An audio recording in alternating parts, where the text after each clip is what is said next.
돈 100만원 넘는 비싼 강의 안 들어도 이 영상 시리즈만 끝까지 보시면 직접 가게를 운영하시던 또는 투자를 하시던 확실히 돈 버는 상가자리 찝어내는 이 방법을 깨우칠 수 있게 됩니다.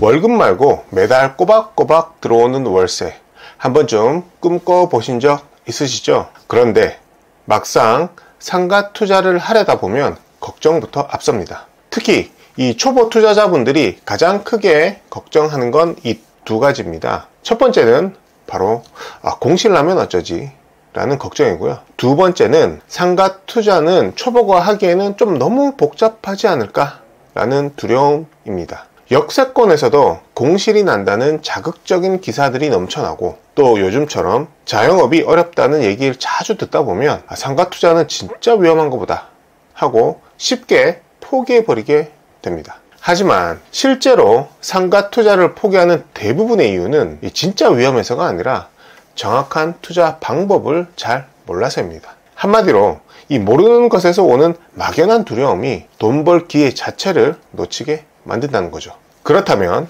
도대체 상가 투자는 어떻게 해야 할까요? 상가 투자의 핵심은 딱 이겁니다. 이 함정을 피하고 수익 나는 구조를 제대로 이해하는 것. 이 아파트나 토지처럼 시세 차익을 노리는 방식과 달리 이 상가는 매달 나오는 월세와 현재의 한국은행 기준금리가 정확히 연동돼서 이 매매가가 결정되는 특별한 원리가 있습니다. 바로 이 원리를 이해하는 게 성공적인 상가 투자의 첫걸음이죠. 그런데 이상하게도 이 유튜브를 아무리 뒤져봐도 이 기본적인 원리를 쉽게 설명해 주는 영상은 못 봤습니다. 그래서 상가 분석법으로 특허까지 받은 제가 이 상가 투자의 기초부터 여러분의 눈높이에 맞춰 차근차근 알려드리겠습니다. 돈 100만원 넘는 비싼 강의 안 들어도 이 영상 시리즈만 끝까지 보시면 상가를 보는 눈이 확 달라지는 걸 느끼시게 될 겁니다. 구독 버튼 누르시고 시작해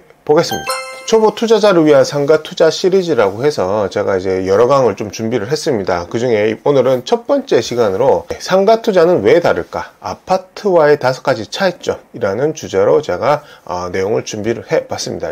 먼저 첫 번째, 이 상가와 아파트의 차이점, 다른 점이 무엇인지 살펴보도록 하겠습니다. 먼저 이 상가와 아파트는 이 투자를 할 때 이 구조가 다릅니다. 쉽게 말해서 아파트는 시세 차익 중심이고요. 상가는 월세 수익 중심입니다. 그래서 아파트의 경우에는 이게 평당 2천만 원이다. 평당 3천만 원이다. 현재 뭐 강남 같은 경우는 평당 1억이 넘었다. 2억을 향해 다가가고 있다. 이런 식으로 평당 얼마다. 이런 식으로 거래가 되는데요. 그럼 예를 들면 국민평형이죠. 32평형 같은 경우 평당 2천만 원 거래되는 그 시세를 가진 아파트라면 매매가가 6억 4천인 이런 시세가 형성이 되어 있다. 이렇게 아파트는 거래가 되는데요. 상가는 이거랑은 조금 다릅니다. 월세 수익이 중심이 되고요. 그래서 월세 수익이라 하면은 보증금 예를 들어서 한번 설명해 드릴게요. 보증금 3천만 원에 월세 200만 원에 맞춰진 상가가 있다고 해 보겠습니다. 이 경우 수익률 5% 기준으로 매매가가 형성이 된다. 그 지역은 보증금 3천에 월세 200만 원이면 수익률 5%로 거래가 되는 지역이다 라고 했을 때는 그 상가의 가치는 5억 1천만 원이 됩니다. 여기서 말하는 이 수익률, 이게 이제 월세 수익을 중심으로 하는 수익률 계산법에 따른 5억 1천만 원이 나온 건데요. 이 계산 방법은 월세 200만 원에 곱하기 12개월, 즉 1년치 월세에 나누기 수익률 5%입니다. 수익률 5% 나눠주고 거기다 보증금 3천만 원을 더하면 5억 1천만 원이 나오는 거거든요. 요거를 쉽게 다시 풀어서 한번 보여드리겠습니다. 다시 볼게요. 200만 원에 곱하기 12달이죠. 여기 수익률 5%니까 나누기 5%니까 0.05가 되겠습니다. 0.05 더하기 보증금 3천만 원 해서 5억 1천만 원 이런 매매가가 나옵니다. 요게 사실 이런 구조를 처음 보시는 분들 보면 저거 뭐지? 되게 생소하게 느끼실 수도 있겠는데요. 제가 상가 기초 요 특강을 계속 하면서 이 계산법이 계속 나올 거고요. 그리고 제가 또 하나의 영상을 또 다시 만들어서 이 매매 수익률에 대한 말씀도 드릴 거니까 일단 처음 보시는 분들은 이런 게 있구나. 이렇게 일단은 눈으로 먼저 한번 보시면 될 것 같습니다. 그러면 예를 들면은 이게 분당 1기 신도시에 있는 아파트 시세를 보여주는 사이트를 제가 하나를 가져왔는데요. 여기 보면 이제 분당에 삼성한신이라는 아파트가 있습니다. 여기 클릭을 하면은 이렇게 지금 약 한 20년치의 매매가와 전세가의 변동이 어떤 식으로 일어났는지 보여주는 이런 그래프도 있고요. 그래서 이런 거 같은 경우는 예를 들어 32평형 같은 경우는 매매가가 이제 이런 식으로 파란색 색깔로 움직였다. 그렇게 이제 추이를 볼 수가 있습니다. 그러니까 시세가 평당 2천이었다, 3천이었다, 4천이었다, 그다음에 3천으로 떨어졌다. 이런 식으로 시세를 보는 게 바로 이 아파트 투자의 가장 큰 특징이라고 할 수가 있겠는데요. 이와는 달리 상가의 경우는 그 결이 성격이 좀 많이 다릅니다. 지금 똑같이 일기신도시 분당의 서현역 일대의 상권에 대해서 제가 시세 조사를 한 자료예요. 이 경우를 보면 예를 들어서 뭐 1층에 전용 면적 5.4평짜리 상가의 경우 평당 70만 4천 원에 전용 면적당 평당 70만 4천 원 임대료로 해서 이거는 6천에 380만 원 임대료 현재 거래가 되는 그런 상가고요. 또 다른 경우는 뭐 1층에 호랑이굴 식당 같은 경우는 전용 20.7평인데 1억 5천에 770, 평당 37만 1,000원, 그리고 여기 27억 5천에 나와 있거든요. 현재 매매가 기준으로. 이렇게 했을 때는 수익률 3.6%에 맞춰져서 매매가 현재 시장에 나와 있다. 이렇게 볼 수가 있어요. 같은 건물의 2층 물건 같은 경우는 평당 98,000원이고 11억, 수익률 4%에 맞춰져 있다. 이렇게 나와 있습니다. 즉 아파트와는 달리 아파트는 이 같은 아파트의 32평이기 때문에 시세가 2천만 원이다, 3천만 원이다 이렇게 왔다 갔다 이렇게 시세 추이를 살펴보는 건데요. 상가의 경우는 같은 동네, 이게 지금 분당 서현역 로데오 거리 쪽에 있는 1층 상가, 2층 상가의 지금 임대료를 지금 예를 들어 좀 말씀드렸는데 평당 임대료 시세가 다 다릅니다. 그리고 나온 매매가 자체도 수익률이 어떤 건 4%고 어떤 건 3.7%고 다 달라요. 그 말은 그만큼 상가는 아파트와는 달리 개별성이라고 할 수가 있는데요. 각각 부동산이 가진 개별적인 특징이 아파트보다 훨씬 더 큽니다. 그래서 상가의 경우에는 이렇게 평당 얼마다 이런 식으로 보는 게 아니라 해당 물건의 전용 면적당 임대료가 평당 얼마인지, 그게 이제 월세 수익이 얼마인지 훨씬 더 중요한 그런 게임이 되겠습니다. 이게 첫 번째 차이입니다. 바로 상가와 아파트의 투자 구조 차이입니다. 제가 이런 것들을 제가 나중에 기초 강의를 통해서 반복적으로 말씀을 드릴 테니까 너무 처음에 이해가 쉽지 않더라도 걱정하지 마시고요. 두 번째 한번 보도록 하겠습니다. 가격 결정 요인이 다릅니다. 먼저 아파트의 경우는 주변 시세가 중요하고요. 상가는 주변 임대료가 중요합니다. 먼저 아파트의 경우에는 이 가격을 결정짓는 요인으로는 크게 주변에 직장이 얼마나 있는지, 그 다음에 학군이 형성이 되어 있는지, 교통이 편리한지, 그 다음에 생활 인프라, 예를 들면 병의원이 근처에 있고, 그 다음에 큰 마켓이 있고, 그 다음에 도서관이 있고, 이런 생활 인프라가 충분히 구축이 되어 있는지, 그 다음에 자연환경, 예를 들면 근린공원이 있는지, 수변공원이 있는지, 그 다음에 각 아파트 그 지역이 가진 호재, 예를 들면 뭐 재건축 호재가 있다라든지 아니면 새로운 지하철역이 생긴다라든지, 요즘 같은 경우는 GTX역 되겠죠. 그런 호재가 있는지, 그 다음에 추가적으로 현재 지금 정부 정책이 어떤지, 한국은행 기준금리가 어떤지 등을 통한 시장 심리가 지금 매수세가 붙었는지 매도세가 큰지, 이런 것들을 좀 사실 종합적으로 살펴서 현재 주변 시세를 보는 게 바로 아파트가 되겠습니다.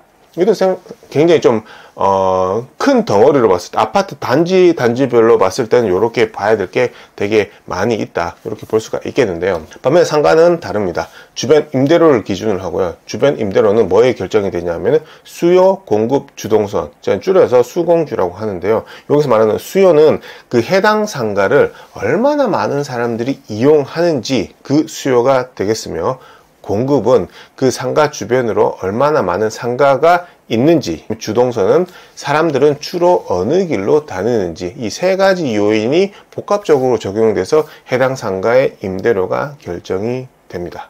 그래서 가격 결정 요인이 좀 달라요. 아파트는 주변 시세, 그 다음에 좀 크게 많이 봐야 돼요. 정부 정책도 많이 봐야 되고요. 그 다음에 호재라든지 이런 것들 많이 좀 살펴야 되는 그런 면이 있는 반면에, 상가는 그거보다는 심플합니다. 수요, 공급, 주동선 세 가지 위주로 보시면은 가격이 바로 결정이 된다, 이렇게 보시면 되고, 세 번째는 공실 리스크 차이가 되겠습니다.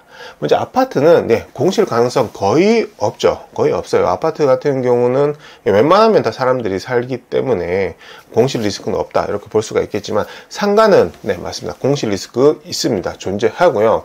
공실이 만약에 발생하게 되면 수익률은 0%입니다. 아예 없어지고요.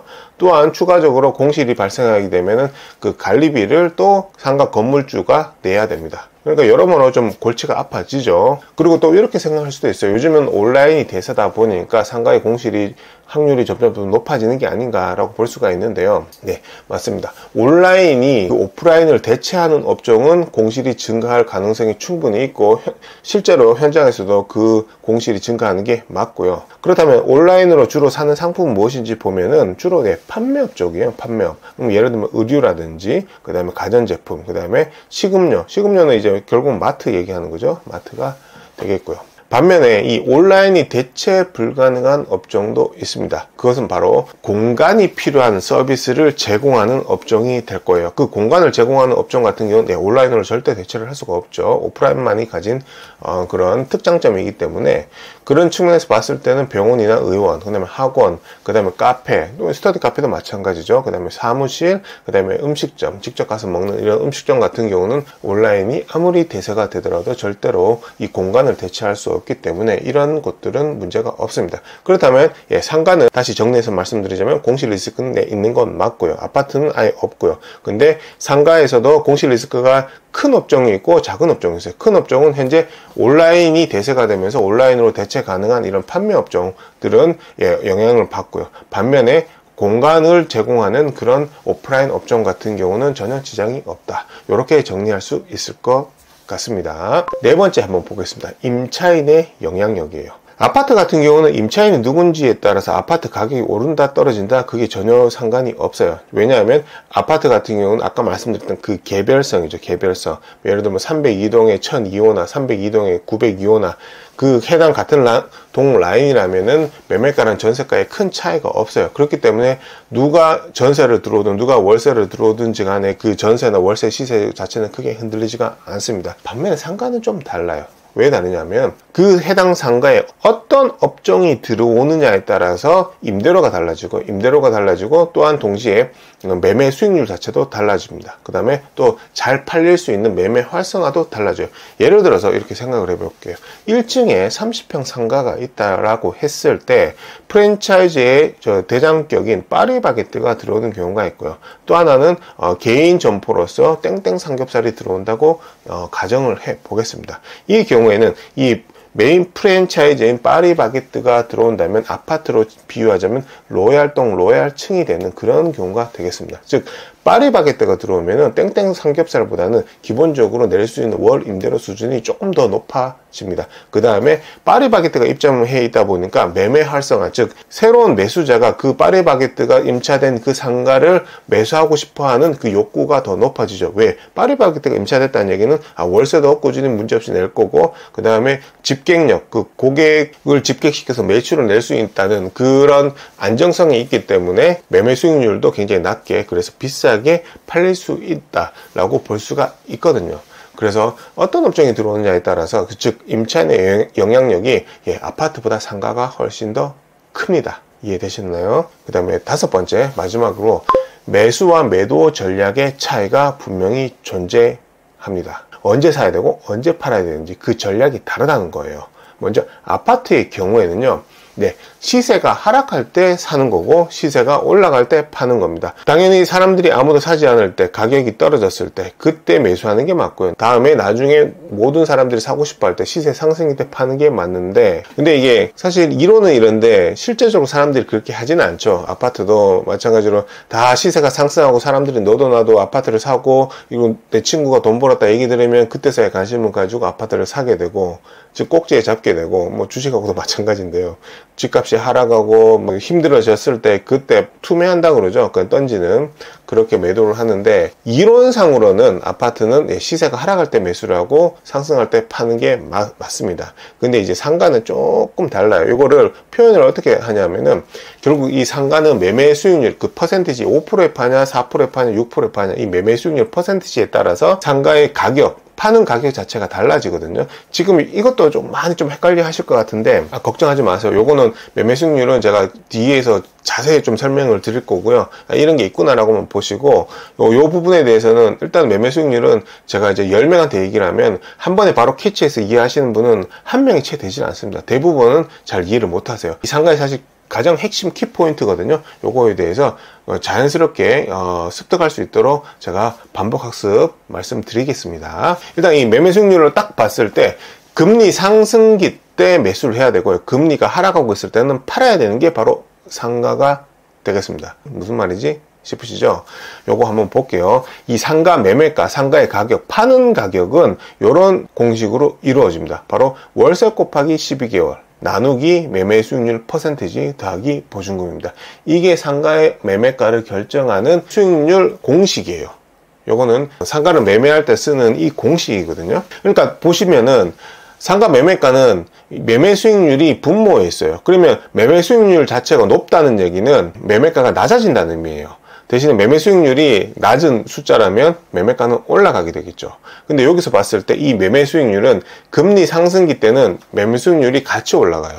그 다음에 금리 하락기일 때는 매매 수익률도 같이 떨어지거든요. 그러니까 금리 상승기 때는 매매 수익률이 올라가니까 이 여기 있는 퍼센티지가 올라가서 매매가는 낮아지겠죠. 상가 매매가가 낮아졌으니 그때 매수를 한다는 거고요. 반면에 금리가 하락기면은 매매 수익률도 같이 따라서 낮아지거든요. 그러면은 여기 분모가 매매 수익률인데 이게 낮아지니까 상가 매매가는 올라가죠. 그러니까 그때 매도를 해야 된다. 일단 요렇게만 알고 계십시오. 요거는 제가 이제 계속 반복해서 말씀을 해 드릴 거니까요. 일단 요런 게 있다라는 정도만 가볍게 좀 받아들이시면 좋을 것 같습니다. 그래서 요거를 정리를 한번 좀 해보겠습니다. 정리를 해보면 이 상가와 아파트의 5가지 차이점. 첫 번째, 투자 구조의 차이가 있다. 아파트는 시세 차익 중심이고요. 상가는 월세 수익 중심입니다. 두 번째, 가격을 결정하는 요인이 다릅니다. 아파트는 주변의 시세에 따라 움직이고요. 상가는 주변 임대료에 따라서 움직인다. 그 다음에 공실 리스크. 아파트는 거의 없습니다. 상가는 공실 위험 존재하고요. 임차인의 영향력. 아파트는 거의 없습니다. 반면에 상가는 그 영향력이 있습니다. 매수 매도 전략은 아파트는 시세 중심으로 움직이고요. 상가는 매매 수익률 중심으로 움직입니다. 이게 큰 차이점이에요. 보시다시피 이 아파트와 상가는 꽤 많이 달라요. 그래서 아파트를 주로 투자하셨던 분이 그 관점에서 상가를 딱 봐서 요거 싼 거야, 비싼 거야, 좋은 거야, 나쁜 거야 라고 판단을 내리기가 쉽지 않다는 거예요. 그러다 보니까 상가를 선뜻 못 들어가십니다. 그리고 처음 부동산 투자를 하시는 분 입장에서도 마찬가지예요.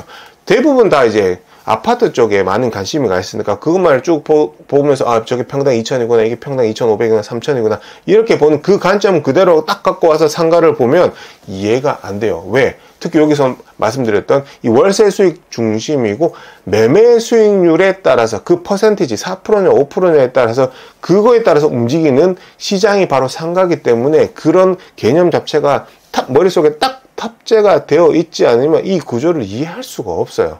도대체 저 사람은 계속 숫자를 계속 얘기를 하는데 저게 도대체 무슨 말이지? 라는 의문이 계속 많이 드실 겁니다. 그래서 오늘 이 시간에는 이런 차이점이 있다라는 것만 일단은 먼저 인지를 하시는 게 그것만 해도 저는 충분히 잘했다고 생각이 들거든요. 그리고 차근차근 제가 이제 2강, 3강 계속 찍어 나갈 테니까 그때마다 이 매매 수익이란 말은 계속 나올 거예요.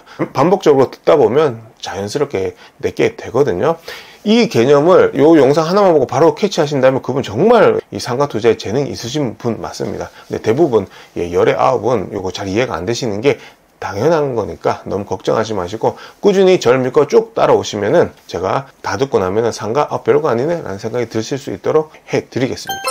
이 영상 시리즈만 끝까지 보시면 직접 가게를 운영하시던 또는 투자를 하시던 확실히 돈 버는 상가 자리 찝어내는 이 방법을 깨우칠 수 있게 됩니다. 지금까지 이 상가 투자에 대한 아주 기초적인 개념을 좀 정리를 해봤습니다. 처음엔 낯설고 어렵게 느껴질 수 있지만 하나씩 알게 될수록 이래서 사람들이 월세 하는구나 라는 걸 느끼게 되실 겁니다. 이 상가 투자는 단순히 건물 하나 사는 게 아니라 이 현금 흐름을 내 손에 들여오는 이 시스템을 갖추는 일입니다. 다음 영상에서는 2회차 이 상가 투자 얼마 써야 시작할 수 있나요? 에 대해 알려드릴 예정이니 기대 많이 해주시고 좋아요와 구독 꼭 눌러주시기 바랍니다. 감사합니다.